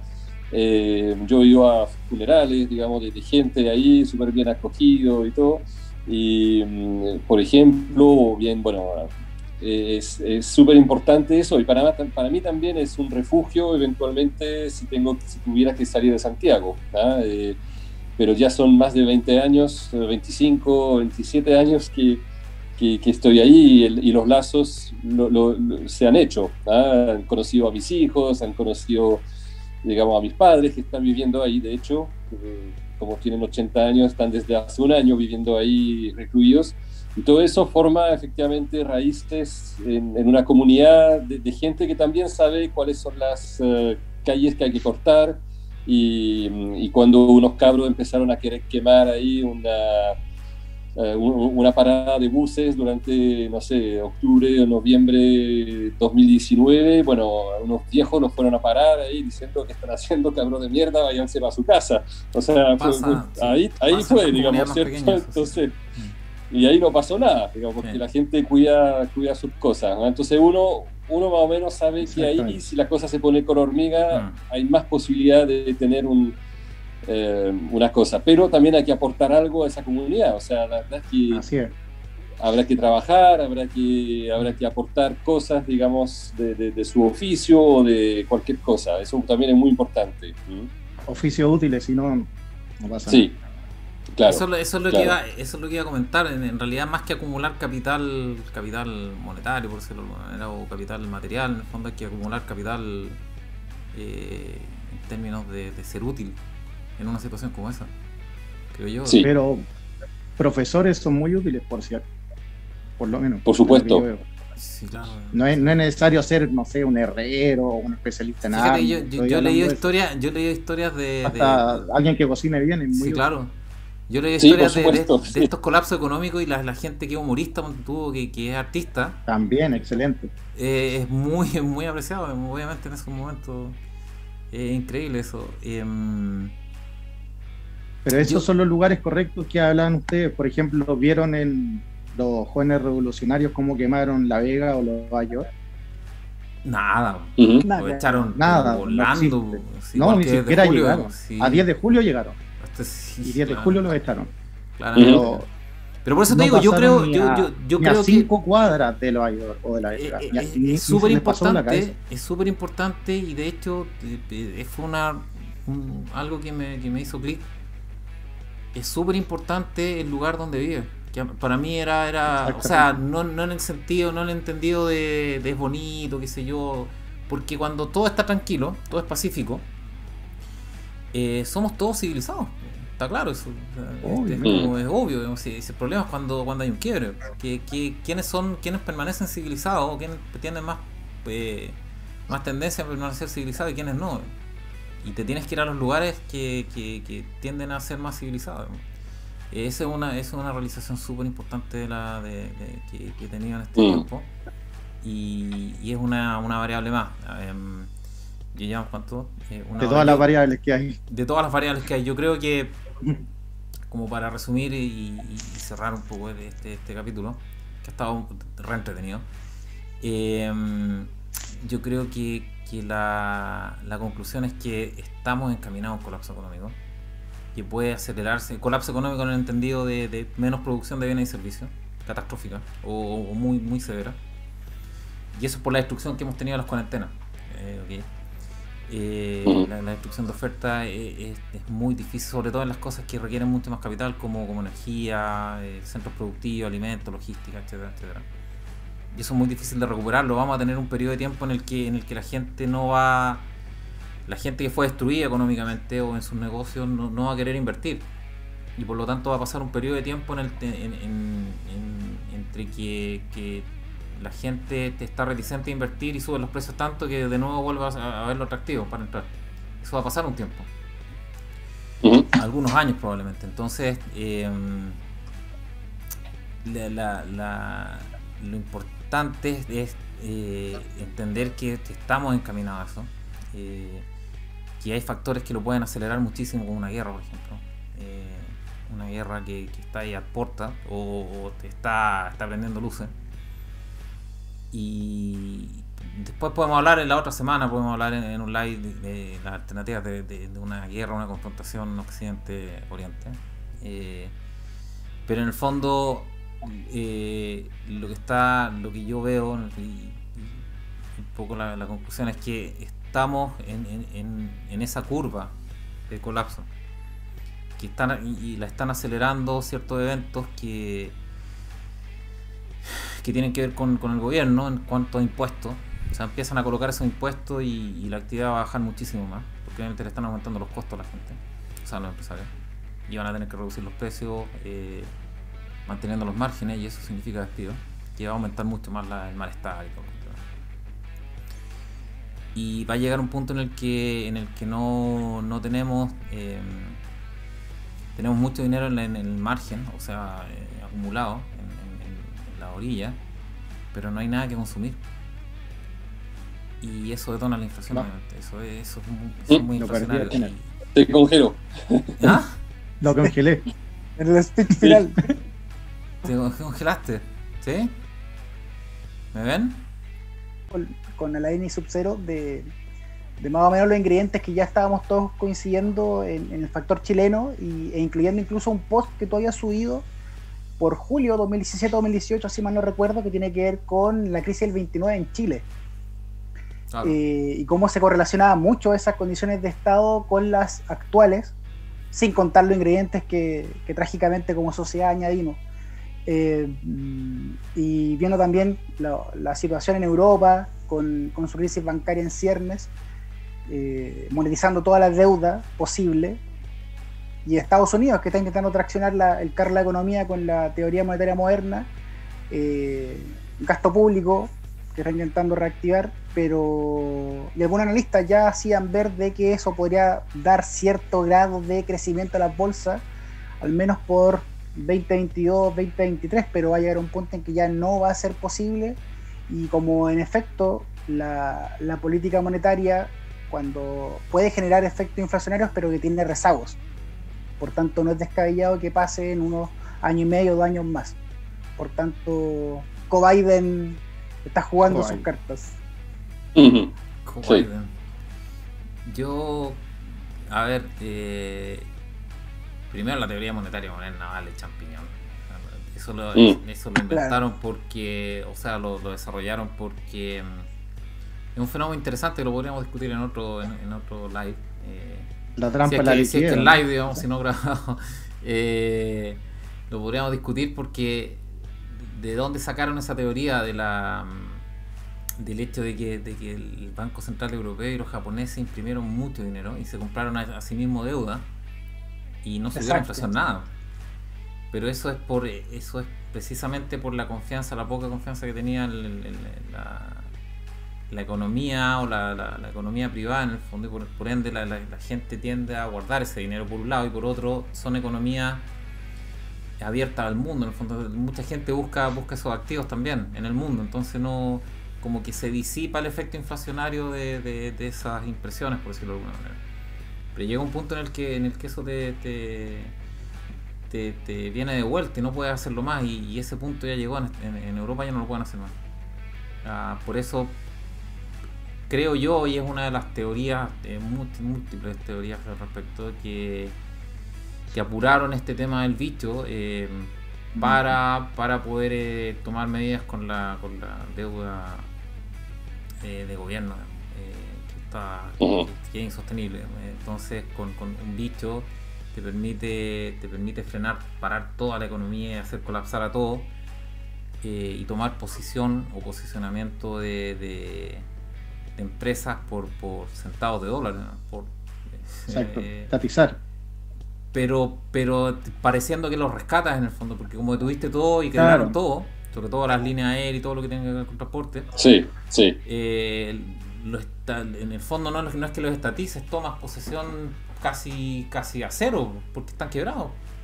O sea, lo hiciste quebrar como gobierno, en muchas empresas, y lo que vas a hacer ahora es tomar posicionamiento de esas empresas a cero, a costo cero. Creo que Alemania hizo con Lufthansa, compró la acción a no sé qué precio. Una locura. Sí. Y un poco ese es la teoría del plan general en el fondo del WEF. Pero para ir cerrando, lo que les comentaba antes, en relación al colapso económico, mi percepción es que estamos en esa trayectoria. Estamos en una trayectoria a tener una baja catastrófica de actividad económica, que significa producción de bienes y servicios. Yo creo que aquí no vamos a tener hiperinflación por nivel de deuda. O sea, esa es la forma en que lo veo. Vamos a tener un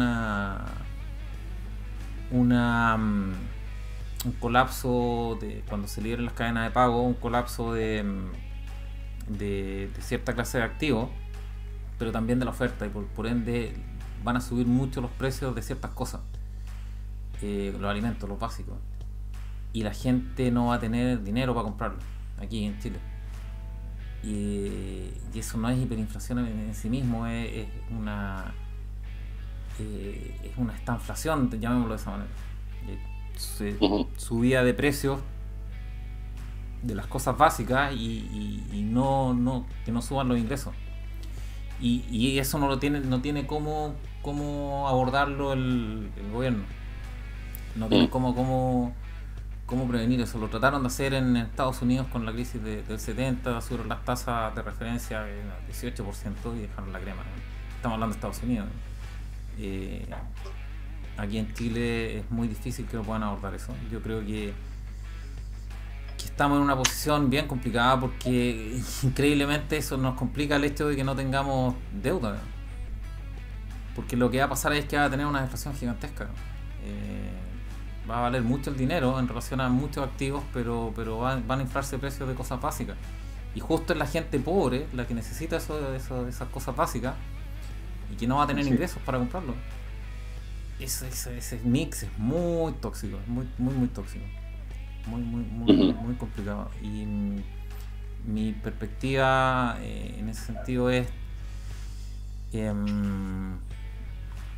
yo creo que la mejor forma de abordar esto es o la que yo percibo en el fondo, es estar líquido, lo más líquido posible, y tener este plan B en el fondo y poder salir rápido. Salir rápido no significa de ciudad ni mucho menos, sino salir rápido de la posición donde estés que te incomoda, sea financiera, económica, de geográfica, da lo mismo en el fondo, pero estar líquido significa poder salir muy rápido. Esa es una posición deseable en el fondo. Independiente de todos los contactos que tú puedas hacer, como menciona Sub-Zero, de tener tus contactos y tus vínculos para armar una comunidad, en el caso de algo más grave, que perfectamente puede hacer. Pero mi misión es que tienes que estar líquido, y líquido no significa dinero bajo el colchón, significa que lo que tengas en activo lo puedas vender rápido y salir. Claro. Ese para mí es la posición, al menos en la que yo estoy. Liquidez, en el entendido de poder salir rápido. Salir rápido de posiciones, de lugares geográficos, de situaciones, etcétera, etcétera. ¿Okay? Y en segunda instancia, obviamente, tener un destino sobre esa liquidez. Está claro, o sea, una cosa es tener activos líquidos y otra cosa es dónde los coloco después.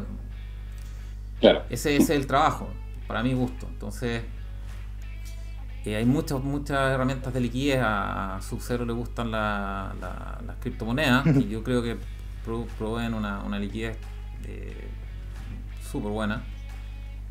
Son muy volátiles para mi gusto, pero proveen una liquidez súper buena. También pueden ser activos, acciones. Pero es que podría ser mix, por ejemplo, podéis tener money market con algo de cripto. Estoy diciendo por los rendimientos, más que nada que dan. Por eso, o sea, cada uno ahí tiene que evaluar qué les es cómodo, claro. Porque eso ya depende de la disposición al riesgo, si le pegáis o no a invertir, a tradear, si podéis hacer ese tipo de cosas. Claro. Pero finalmente, y esto un poco mi visión es que lo que tengas, o lo que puedas amasar en el fondo o lo que pudiste amasar antes, tienes que tenerlo en cosas que realmente te permitan salir rápido de una posición, viéndolo como trading en el fondo. No puedes quedarte clavado en algo que imagínense los super ricos, si les ponen un impuesto al 3% y tienen puras propiedades. ¿Qué hace esa gente? Están muertos. Sí. O sea, ¿qué hacen? Entonces, ¿quién te la va a comprar? Imagínate una liquidación de esa magnitud para esa cantidad de patrimonio. Entonces, mi visión es que tienes que estar lo más líquido posible, y líquido no significa efectivo, significa activos que tú puedas vender rápido, sin gran perjuicio en esa transacción, o tiempo de espera. Eso es liquidez. Se podrían ver pequeños análisis con Plaza Italia, los valores antes de octubre y después, hoy día, no sé, o Valparaíso. O los tiempos de espera de venta, en el fondo. Igual. También, obviamente. Igual han estado subiendo los precios, pero no sé cuánto te demoras en venderlo. Imagínate que tengas que tomar tu capital e irte, y tu único capital sea bienes raíces, o un bien raíz. ¿Qué haces? Entonces mi visión, insisto, mi perspectiva, lo pueden compartir o no, pero mi visión es que tienes que estar líquido. Tienes que estar en activos líquidos que te permitan salir rápido de esos activos y tener obviamente un destino. Que ahí entra lo que dice Sub-Zero. ¿Dónde me voy con esos activos líquidos? Tengo una red de protección en el fondo para colocar esos activos que puede mover de esta parte peligrosa. No sacas nada con mover activos o sacarlos de una parte peligrosa si no tenéis dónde moverlos tampoco, o hay otra parte más peligrosa a lo mejor. Entonces también es importante el destino de esos capitales, pero yo creo que para mí la regla básica ahora es liquidez. No estamos en tiempos de mucha incertidumbre. Imagínate lo que dice Sub-Zero, un ciberataque a banca. Yo justo estaba analizando un depósito a plazo a 365 días. Estáis loco. No. Por eso es una talla. Estáis loco. No, 7 días. Yo decía por el rendimiento. No, estáis de qué rendimiento, no. Por eso son ¿Cuánto está dando un depósito a plazo un año? No, Yo creo que está en un 1% con suerte. Me da, no sé, nada. Nada. Por eso son tallas.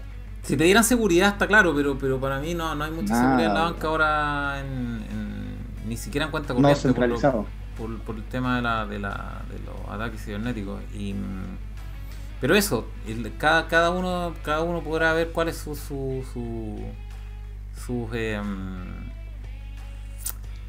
preferencias en relación a la liquidez, pero eso es muy importante. La liquidez manda en esta etapa.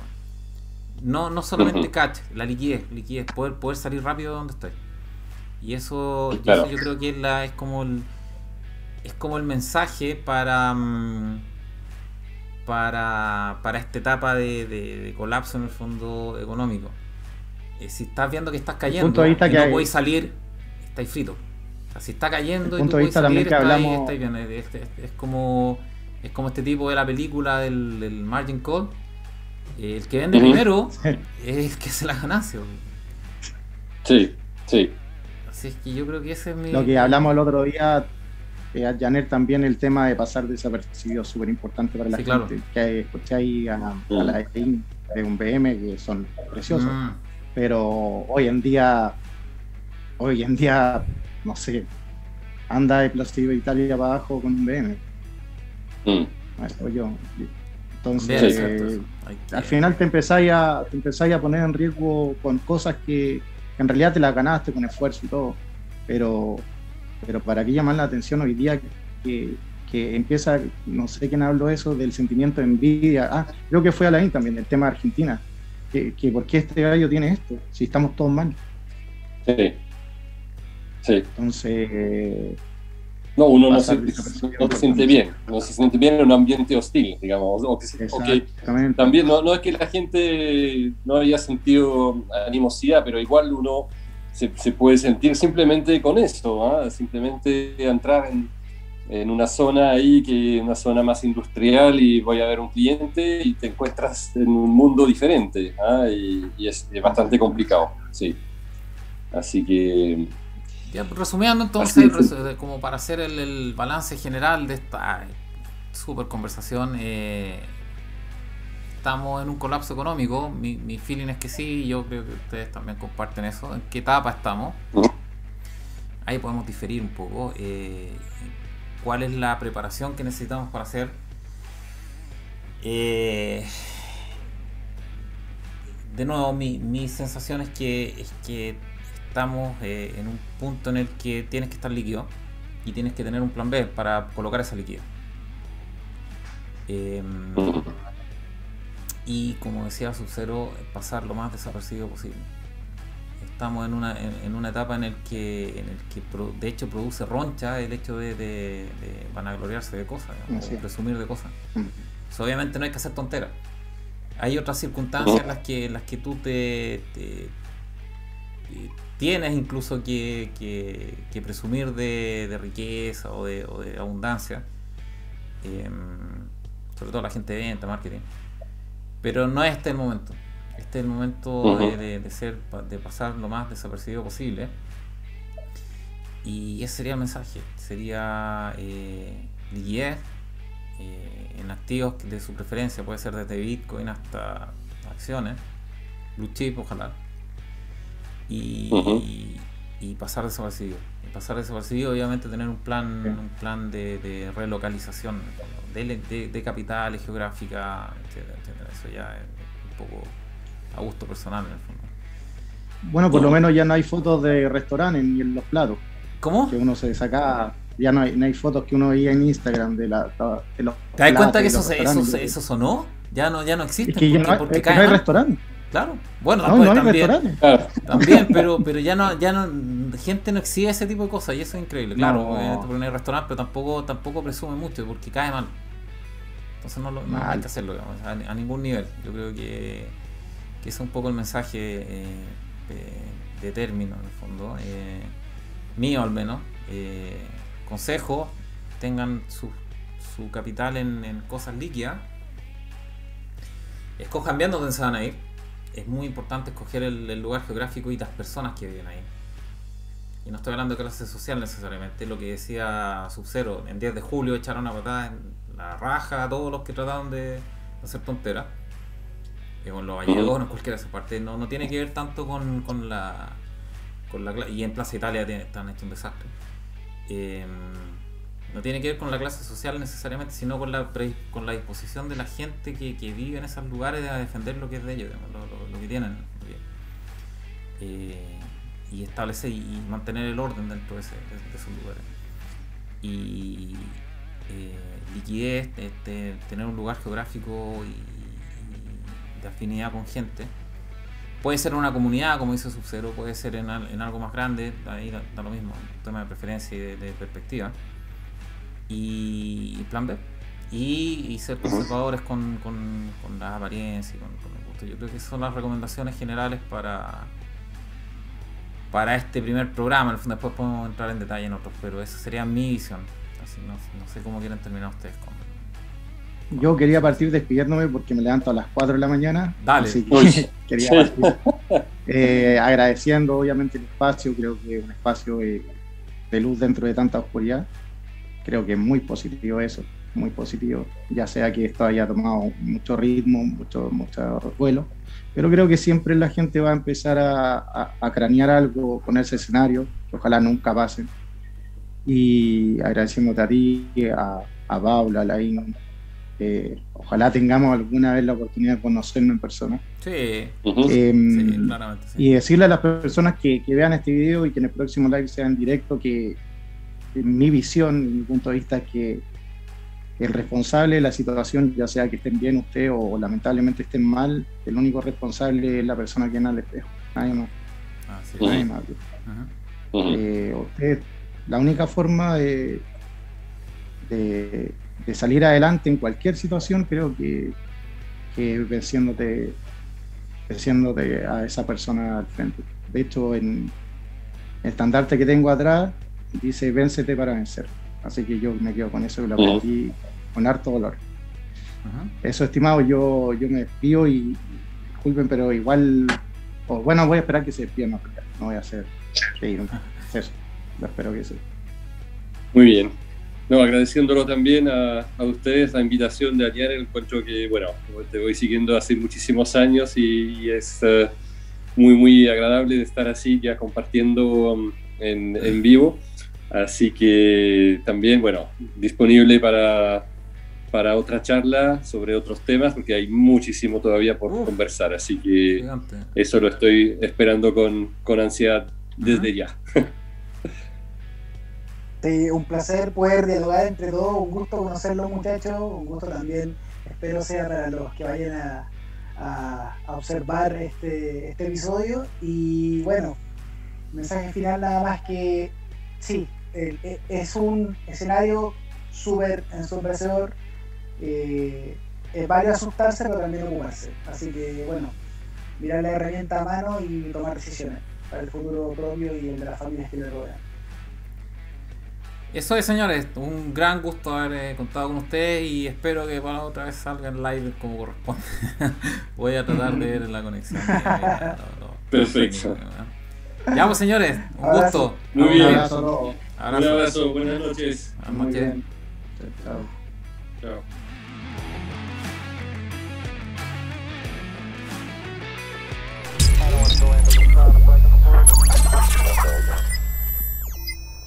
Just leave it.